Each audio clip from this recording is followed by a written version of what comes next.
The Square Ball Podcast.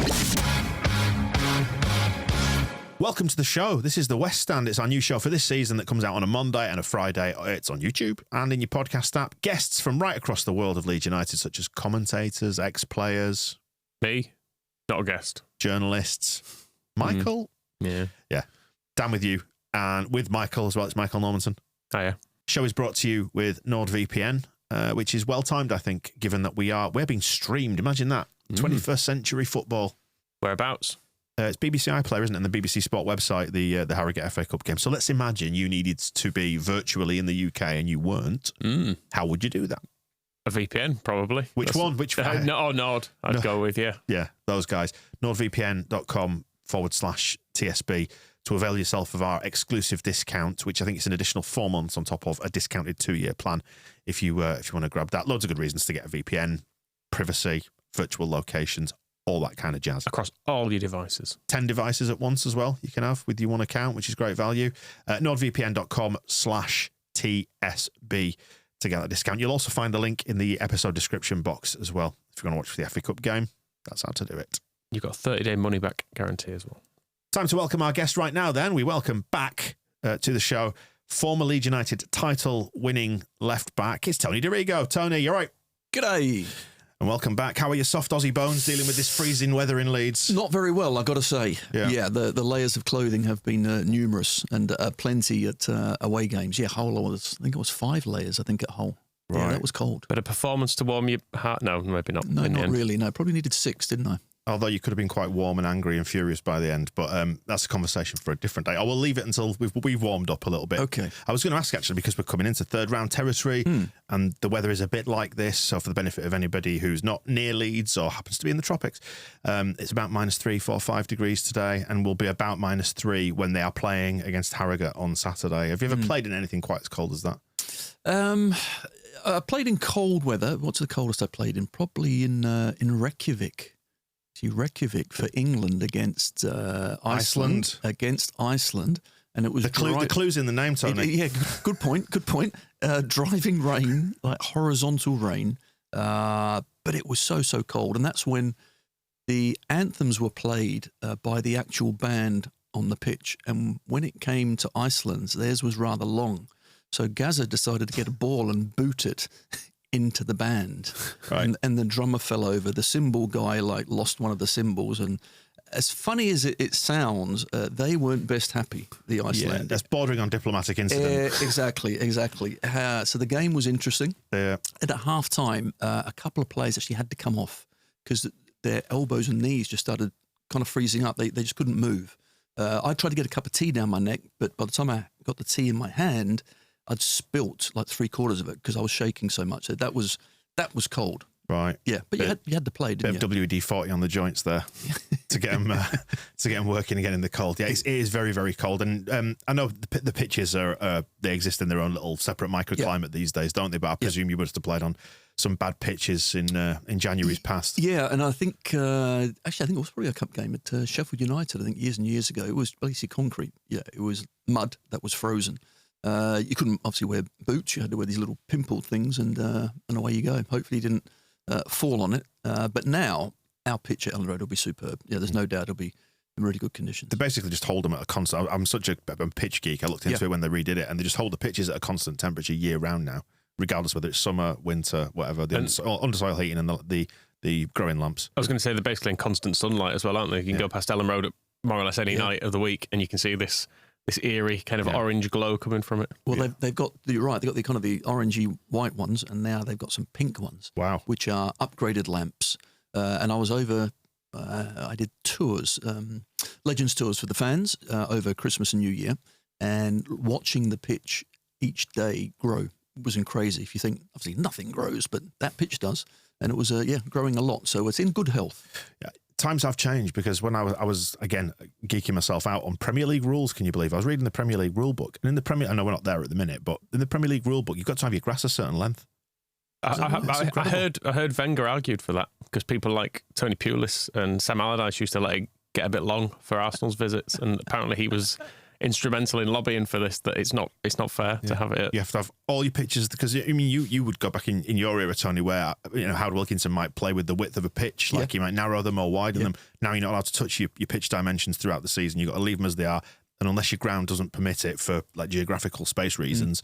You've got to have the standard FIFA-sized pitch in the Premier League. Everything is just completely standardised now. Interesting. I mean, Man City was always the biggest and widest pitch I played on. Highbury was probably always the narrowest. But you're right, things would change. Saying that, Hull's pitch was actually quite long. The grass was poor when we played them just recently. It was, really not a good surface. We did remark on it, didn't you? From the footage, you were like, because it's unusual to see a bad pitch these days. Yeah, and you're right. you actually saw the players that, when you kind of get the lower shots, and you were like, oh, that's got mud on it as that pitch.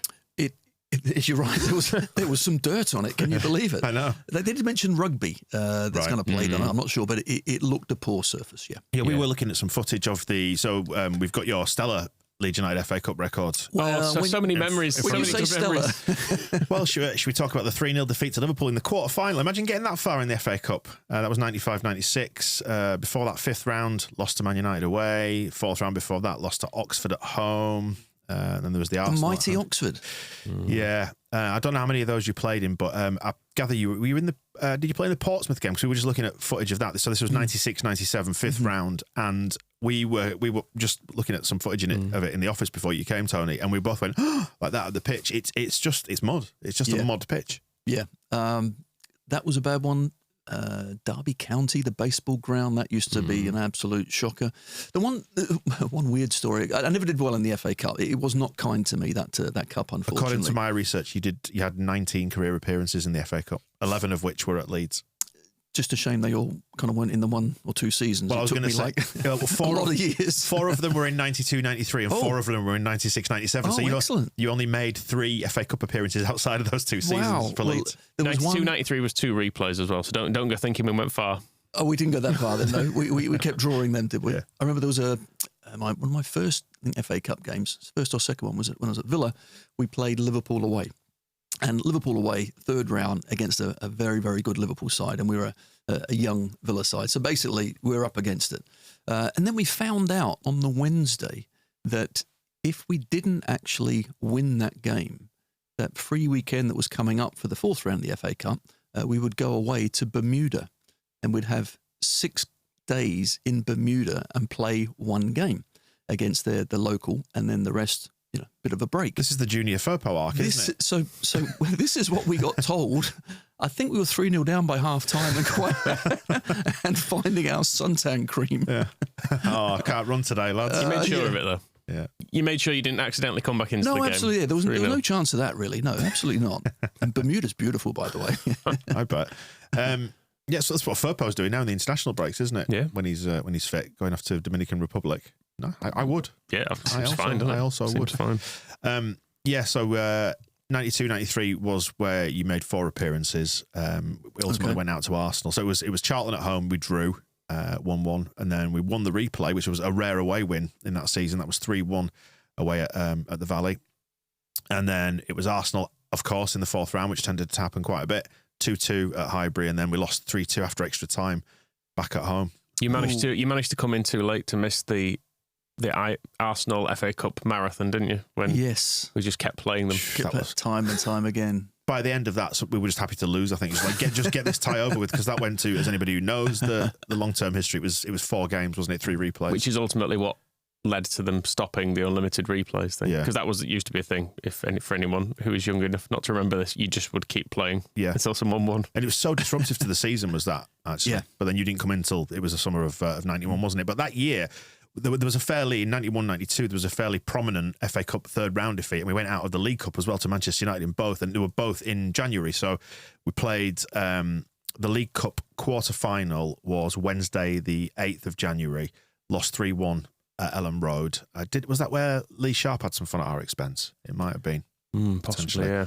And then we beat Sheffield Wednesday 6-1 on the Sunday, in which you scored. Mm-hmm. That miss-hit free kick, was it?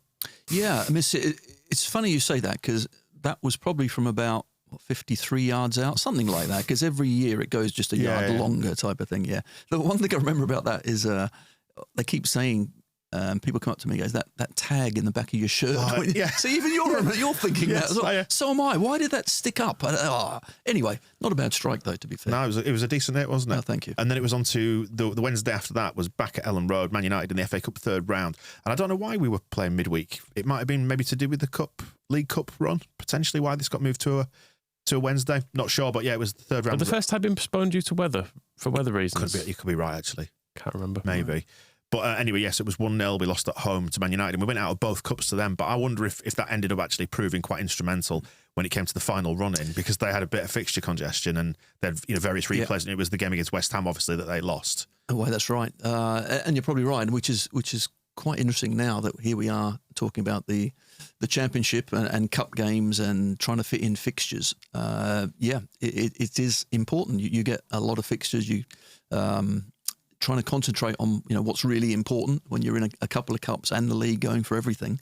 Your focus can wander, can't it? But I think for us at this point in time, the focus is pretty clear. Yeah, simple as that. And for me, it's I would rather trade anything for 3 points. And I think that's I suppose where we are at as a club. But for Harrogate, I think it's going to be great. I think they're so looking forward to the game, so it should be a cracker. We don't want to slip on that banana skin, but I think a lot of games that really can have an effect. Yeah, we were saying, weren't we, chatting about this yesterday? We did a podcast in the wake of Daniel Farke's press conference, and I said what we don't want is we want it to be fun, but we don't want a game to break out. That's the preferable outcome, I think, at this point against Harrogate. Yeah, we were chatting about this, and we thought, right, who do we want in the third round of the Cup? Well, maybe someone like Man City, go down fighting by a last-minute goal, we lose 2-1, and then off we go again. But you take what you're given, and the thing is, the pressure's on us. We need to win. We're expected to win, and I think we will win.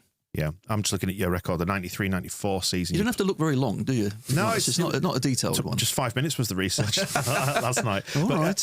Crew at home 93-94 was the perfect example, the sort of game, I guess, that you would look at and think, that's the sort of fixture we could happily deal with in the third round, and we won 3-1 that day.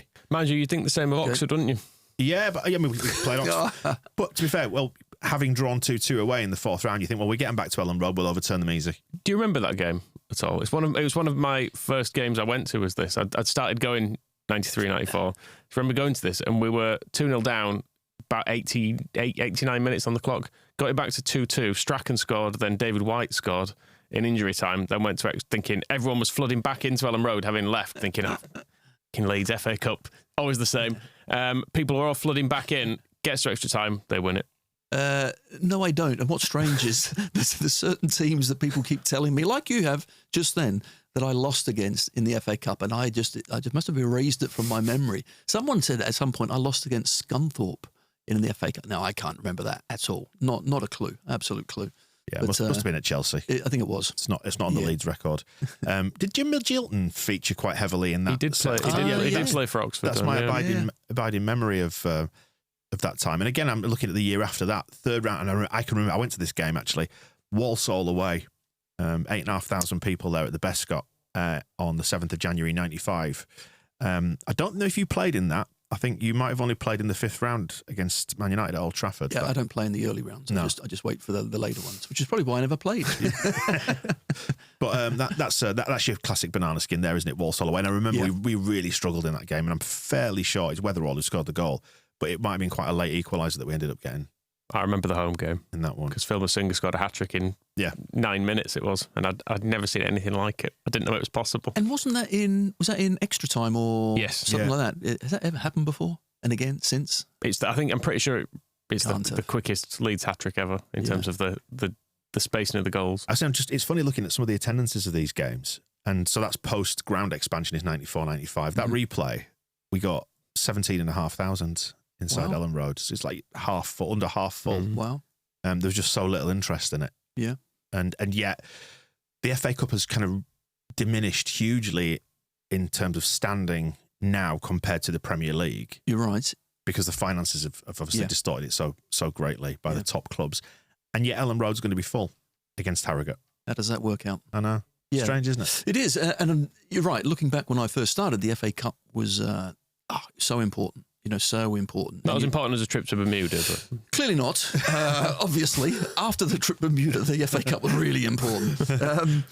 And we would listen to the draw. So wherever you were playing on that particular Saturday, remember the drive home, and you'd listen to see who you got, and you get all excited and what have you, and you're itching to make sure you're in that team. Now you're looking at it thinking, well, is this when you can rest a few?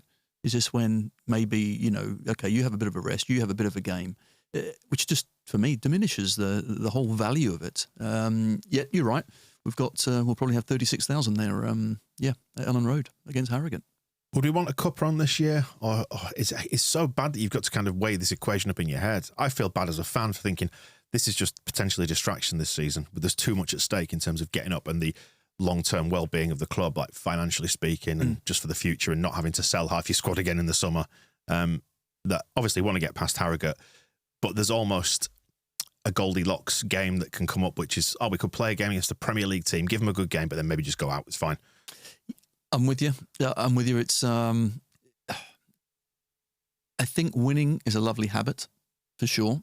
I think a cup game allows you to do things slightly differently and look at maybe a different formation or a different players here and there. But when you've got 46 games in a season, suddenly things get a bit busy, and then you look at the injuries that we've had.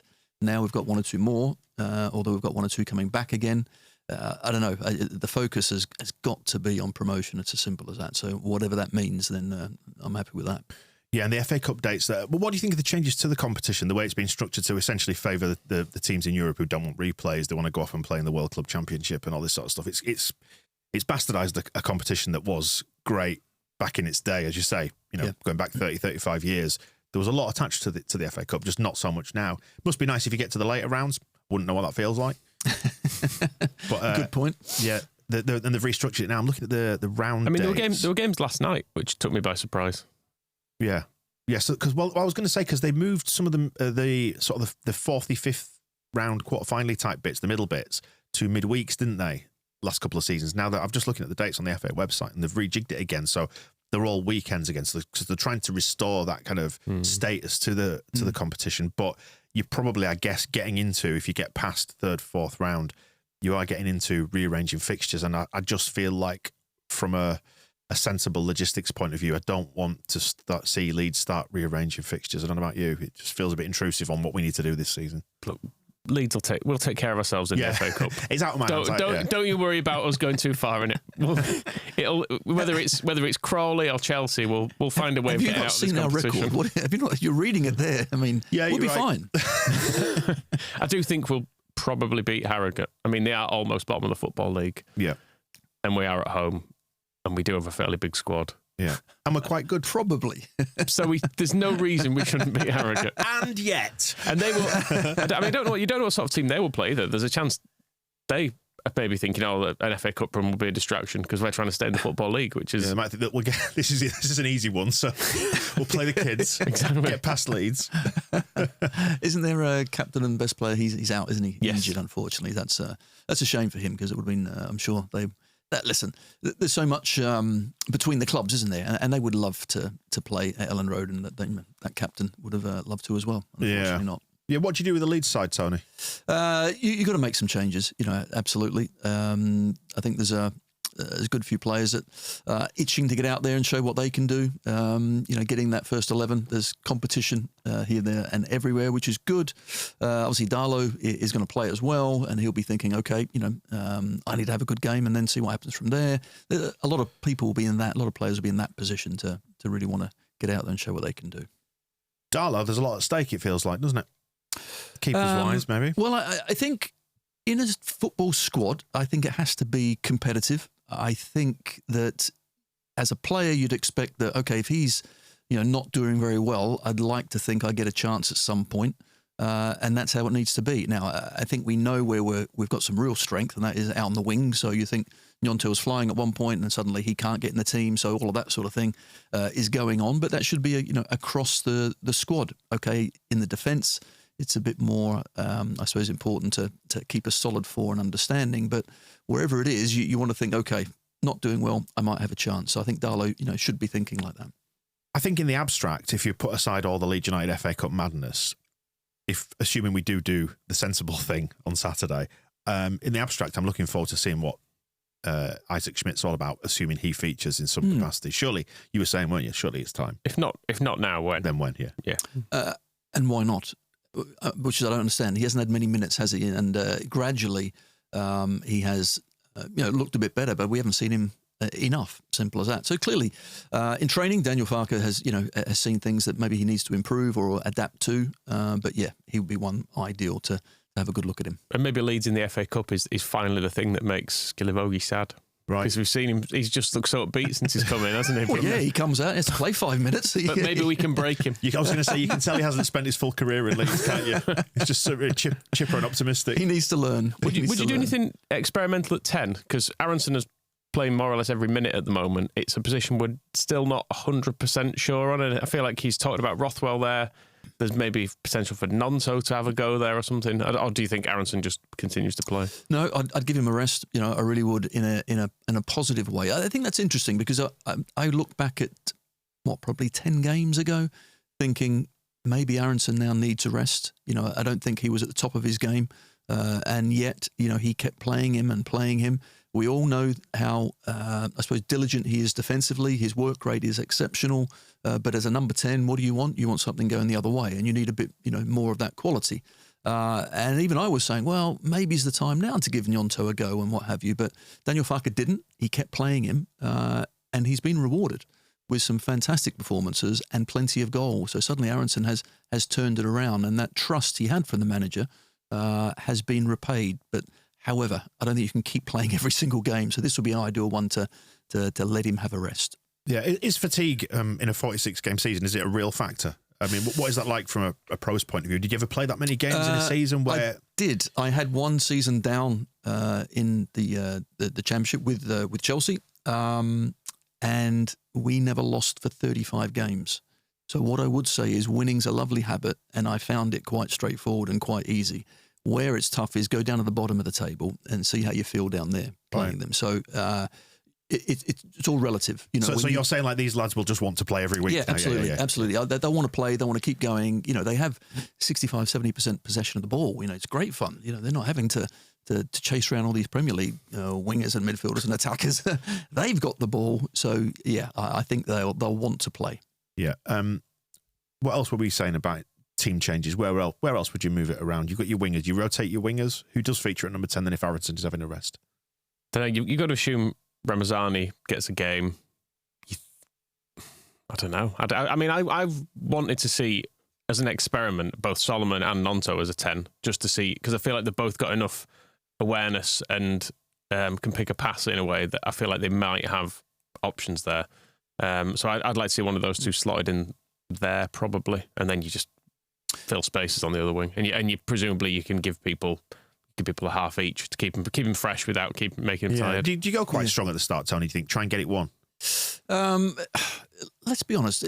Whoever we play in our squad, we should be strong enough to get the job done. If they're itching to get in that side, that means there must be a quality. And whoever goes out and plays, we're against, no disrespect, but a team in a good few divisions lower. So the number 10's interesting because you talked about Solomon and Gnonto there.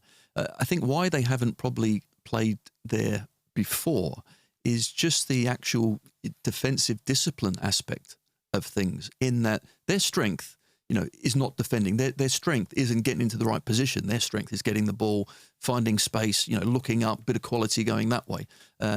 So controlling a game, you need to win the ball back early, and that's why Aronson, I think, is so effective in how Daniel Farke wants to play when he does do that offensive bit. Now, those two that you mentioned, well, they can do it, but how disciplined you have to be against a Harrogate town. So which is why I think it's an ideal opportunity. If you want to experiment, this is the one. Right. Okay, that's interesting, that thinking about it from a defensive point of view where Aronson's concerned, because obviously high turnovers is exactly what the whole Red Bull model was about. And we saw its flaws when it was transplanted onto Leeds. But if the model is built around winning the ball back early. Well, winning the ball early, it's high pressure, isn't it? That sort of thing. And I look at Aronson and he is kind of all over the place, trying to do exactly that and winning the ball back. So that's something that I think maybe everyone doesn't quite appreciate, but I think the manager certainly does appreciate that. We know from Daniel Farke's press conference that it's going to be Matteo Joseph up front. Well, it's not going to be Joel Piroux. We know that. He can't play. yeah.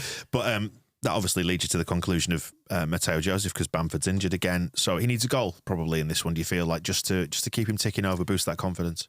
He needs a goal desperately. He really does. And at the start of the season, I thought he really could come on a bundle, and I really thought he would be the man. I saw enough in pre-season to know that he's got the tools, he's got the attributes, but delivering on that next stage up was always going to be a challenge. And I think early on we saw him play extremely well. He brought others into play. I loved the way that he played, but what was he missing? It was that finish, that goal.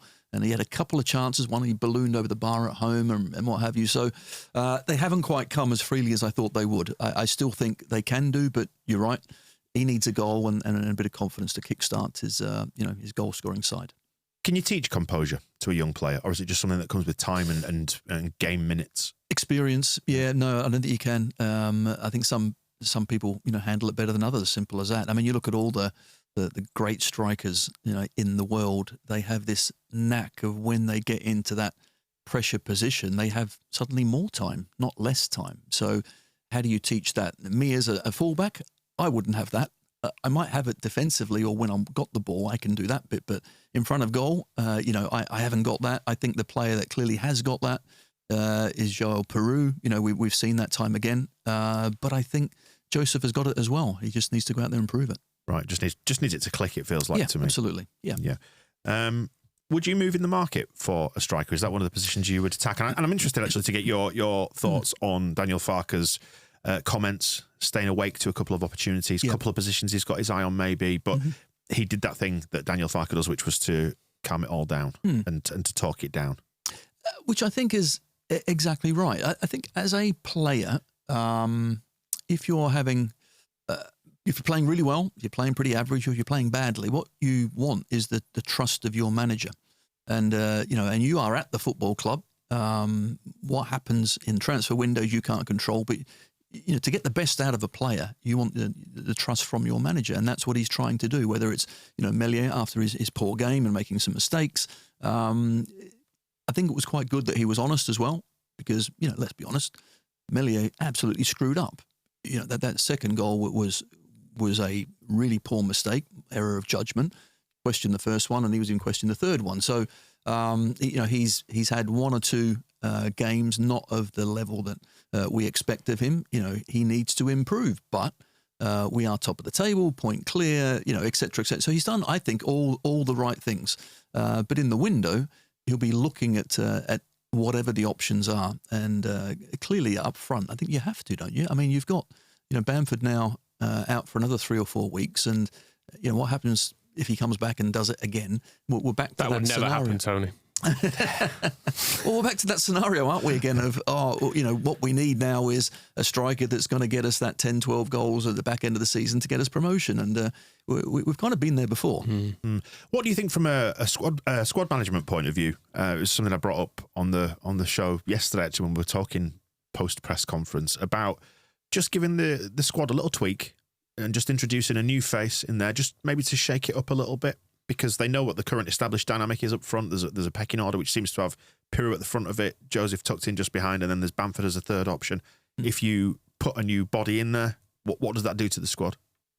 It certainly can give you a lift, and I go back to the 91-92, and when just Cantona comes in, and it's just another option, another idea, and so getting that right body in can be very important. Then, of course, we've made 1 or 2 mistakes, haven't we, in the January window? You look at Ruter, 35 million at that stage of the season. That type of play isn't what we needed.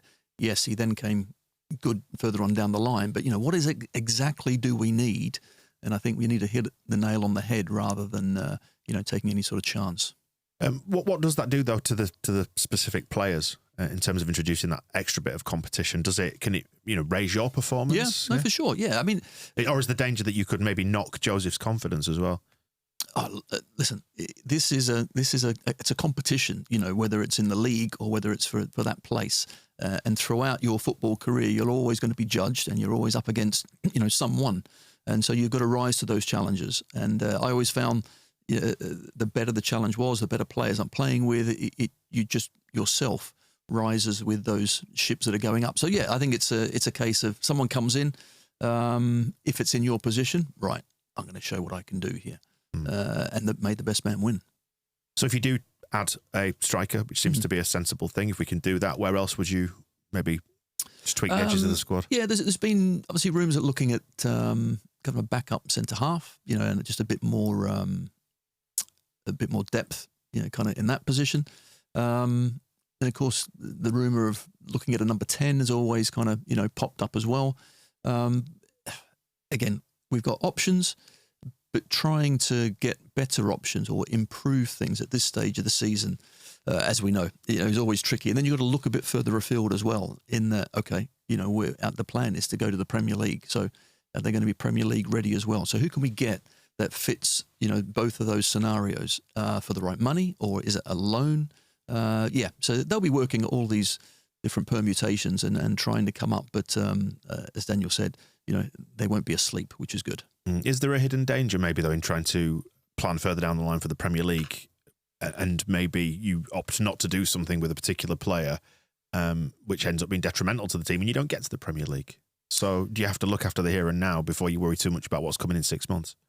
Yeah, that's a good point as well. And that's where, the money men come in as well and try and work it all out. All I would say is that looking at what we've done in the transfer window in the last couple of windows, I've been impressed. Yeah. Really impressed in that we've got some value. We really have got some value. And I just, obviously I look at the Rothwell situation, which is slightly different again, but Tanaka, what we paid for him was crazy. He's a brilliant addition. So think back to the Premier League, we're spending 20 million here, 15 million there, here, there, and everywhere. And half of those so-so, the other half half a so-so, the other so-so.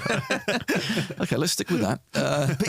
But since then I think it's been pretty good recruitment for where we are. So I have trust. Let's see what happens. Yeah, they have to be more hits than misses, I think, at this level. And I would say, would you agree that we've had far more hits post-Auto than misses? Yeah, it just seems it's been less of a gamble, hasn't it? I know you could look at someone like Tanaka and you could say he doesn't know the league, but he's sort of in the middle of his career. He's played a lot of football in a good level in Germany. He's played international football. We're not paying too much for him, so you can add it all together and go, okay, it seems sensible and lowish from a risk point sort of of risk. Yeah. Whereas you look at someone like Ruter, someone who's barely played in his career at the point at which we buy him, doesn't have many goals on his record at a point where we're crying out for a number 9, and ultimately we make a profit on him. But it was quite a journey to get there. I was going to say, do you feel like it was at that point it was like a £25 million risk? Yeah, massively so. Oh, yeah, absolutely. Yeah. With add-ons baked into it that we probably didn't hit. I will confess, we didn't stay up. I felt quite grumpy after the press conference yesterday. I think I wanted Farke to come out and say, "Yeah, we're definitely going to buy some people."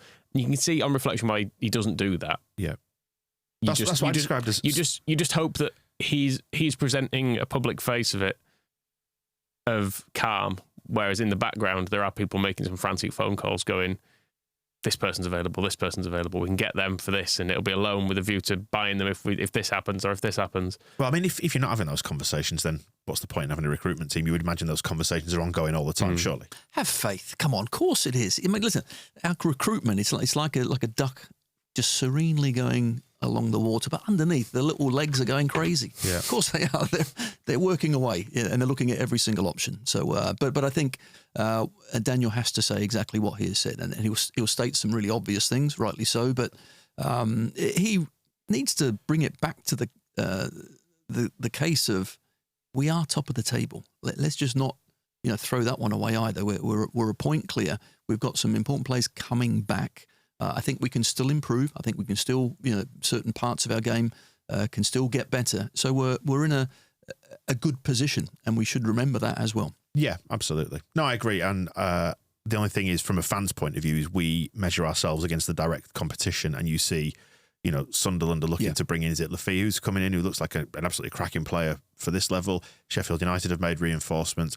Burnley have made reinforcements, so it just starts to crank up the urgency where Leeds fans are concerned. And as we were saying on the show yesterday, we've heard that message of, quiet window for too many years. I think in January, when if everybody else around you is bolstering their squad, you are in danger of going backwards just by not moving forward. It's true, but then I'd also say the players that they're buying, would they get into our first 11? Probably not. It's that sort of thing as well. So you can buy as many players as you want, but you need to be something that's improving your team and improving your squad. But we have got one or two kind of things we need to look at in our squad for sure, and I'm sure that's what they're doing. Well, FA Cup third round day tomorrow at Leeds. Wrap up warm, Tony. You can if you want. I'm not selling the magazine, by the way. We're not selling, no. No, because there's a new one out for. We didn't plan it in, did we? Because it's FA Cup. We assumed we'd get an away draw because that is the Leeds United standard. So there will be a new issue out for the Sheffield Wednesday game. Yeah, it's about Tony Yeboah, isn't it? It is. And we're going to get your take on Tony, actually. Yeah, absolutely. Yeah. His name features on this list, in fact, getting the consolation at Old Trafford. Not one of his finest goals. It kind of bounced in off his shins. Doesn't matter. They all count the same. Although I just loved that Liverpool goal, I have to say. You played a part in that, didn't you? Funny you mentioned that. Yeah, I did. Knocking the obvious long ball forward to Rod Wallace. Well, yeah, just put it really high up in the air for the big man. And Rod Wallace, 5'5" of him, knocks it back. And well, in this day and age, Tony, that would be classed as a key pass. So, well, to be fair, I played at the Speedo, who then gave me the ball back, but it was a short ball. He didn't like a bit of a hospital ball, so all I had was just to hoof it up the pitch. However, I culturedly hoofed it up to anyone. No, for chess. Yeah, well, yeah, and then Rod header and just Yobo. The strike was fantastic, and I just remember, looking at the bar kind of move, and then the ball bouncing up into the net. I hit the deck and then bounce up. It was brilliant. Yeah, and everyone going crazy. What a moment! One of those tomorrow, please. That'd be nice, wouldn't it? Yeah. Let's just bring Tony Yeboah back. And now we saw him at Lucas's testimonial. It was gone. No. It was gone. Whatever he had was gone. No, I've seen photos of him with the UEFA Cup or whatever that tournament is now, holding it after Eintracht Frankfurt won it the other year, and he was looking all right. He's looking in better nick now actually than he was back then. Yeah, I think he was enjoying some good living. The hotel business has been kind to him. Who knows? Would you go stay at Tony's hotel if he invited you? Of course I would. Thank you, Tony. That's very kind of you. Right, we'll wrap it up. It's called the Yagola Hotel. I'll never forget that. Perfect. That is in Ghana, by the way, for anybody who's not aware of this. Bit of a trek. Thanks, Tony. We'll catch up again soon, yeah? No doubt. Cheers, mate. See you soon.